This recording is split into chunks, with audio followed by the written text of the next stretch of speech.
छोड़ के मत जाइए पगला के छोड़ के।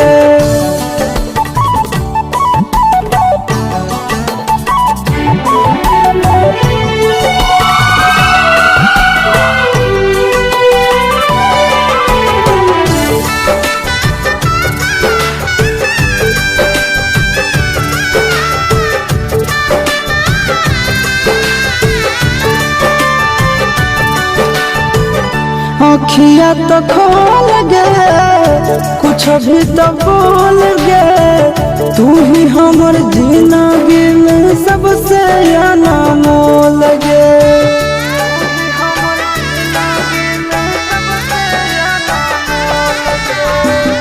अखिया तो खोल गे कुछ भी तो बोल गे, तू ही हमर जिंदगी में सबसे अनमोल गे। टूटे मत की है सोना नैया के डोर के, टूटे मत की है सोना नैया के डोर के। मत जाइए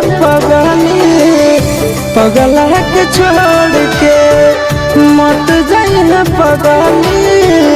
पगला के छोड़ के।